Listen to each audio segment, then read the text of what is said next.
আমাকে আশীর্বাদ করো যেমন তোমাদের মতন অসহায় মানুষদেরকে সাহায্য করতে পারে কিছুটা হলো। তোমার ঘর কোথায় পড়ে? তুমি এখানে রঘুনাথপুরে প্রতিদিন আসো? প্রতিদিন। তো তোমার ঘরে কে কে আছে? আর দিদার প্রচুর বয়স, সেই বয়সেও হাঁটে হাঁটে আসে সালকা থেকে রঘুনাথপুর কলেজ, মানে সেটা একটা বিশাল ব্যাপার। তোমার নাম? স্বর্ণ। স্বর্ণ কি? স্বর্ণ মেটার। দিদার কাজ করার মতো ক্ষমতা আর নাই, ওরা দেখে বুঝতে পারি। অনেক আমাদের রাস্তাঘাটে এরকম করুণ অবস্থা আমরা দেখতে পাই, তার মধ্যে একটা উদাহরণ হলো এই দিদা।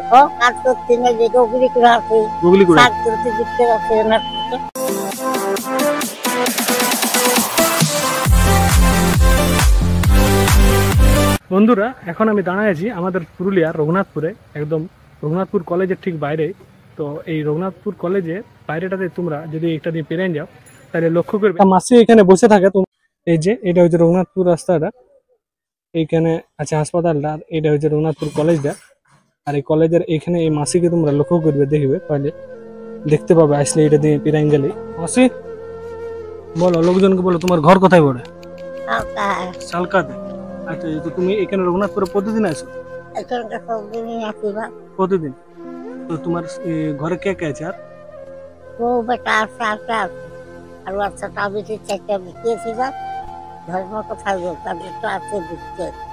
আচ্ছা, তো তোমার ঘর সংসার চলে কিভাবে? তো তোমার ছেলে কি করে? তোমার ছেলে কি কাজ করে? ওই যে সবাই ঘরে কাজ করি না, ওই যে কলেজে কাজ করতে দেখি না, তারপর পাশে যাটা। হ্যাঁ, ওইটা বটা পাবে।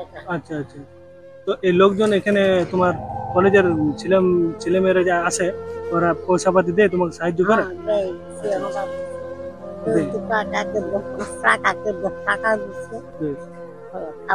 এটার ভিতরে কি আছে? মুড়ি দিয়েছে। মুড়ি খাবে? তো তুমি সালকা থেকে কিসে আসো প্রতিদিন? হাঁটে হাঁটে আসো?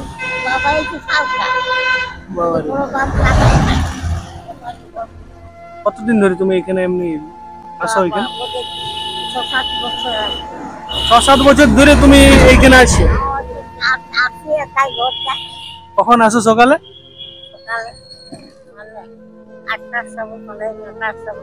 আর যাও কখন? যাও কখন?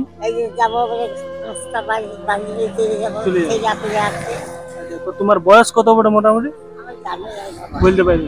তো দেখে আমরা বুঝতে পারছি দিদার প্রচুর বয়স, সেই বয়সেও হাঁটে হাঁটে আসে সালকা থেকে রঘুনাথপুর কলেজ, মানে সেটা একটা বিশাল ব্যাপার। আর মোটামুটি সবাই হেল্প করে। তোমরা যদি এই রাস্তা দিয়ে পেরিয়ে যাও তাহলে দিদাকে দেখতে পাবে। তোমার নাম কি দিদা? তোমার নাম? স্বর্ণ। স্বর্ণ কি? স্বর্ণ মেটার। তো তোমরা যদি যতটা সামর্থ্য যে যা পারবে, আমিও দেখি দিদাকে যতটুকু সামর্থ্য দেওয়ার চেষ্টা করব।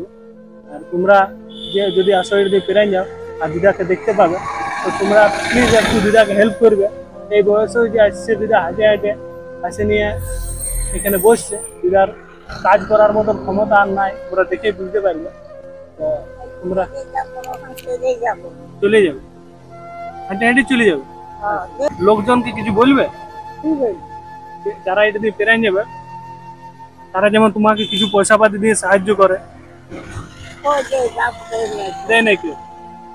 আমি সবার কাছে অনুরোধ করবো যে দিদাকে যদি পারো তো একটু সাহায্য করবে অবশ্যই। তো আমার সামর্থ্য মতো আমি দিদাকে 20 টাকা দিছি, রাখো। তো অনেক আমাদের রাস্তাঘাটে এরকম করুণ অবস্থা আমরা দেখতে পাই, তার মধ্যে একটা উদাহরণ হলো এই দিদা। রবিবারে ছুটি থাকে, সেদিন আসো নাই? তো তোমার স্বামী? আমি কতদিন হয়ে গেছে, বহুত দিন।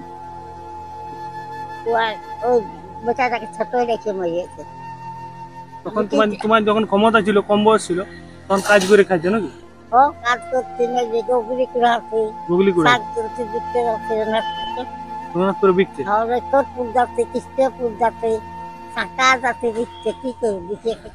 ঠিক আছে। লোকজনকে এটাই বলবো যেমন যারা এটা দিয়ে পেরিয়ে যায়, তোমাকে দেখলে যেমন সাহায্য করে কিছু না, ওইটাই আমি লোকজনের কাছে অনুরোধ করছি, রিকোয়েস্ট করছি যে তোমাকে যদি কিছু সাহায্য করে তাহলে তোমারও হেল্প হবে, ভালো হবে। আমাকে আশীর্বাদ করো যেমন তোমাদের মতন অসহায় মানুষদেরকে সাহায্য করতে পারি কিছুটা হলেও, যতটা সামর্থ্য। ঠিক আছে দিদা, তোমাদের আশীর্বাদটাই আমার অনেক কাজে লাগবে।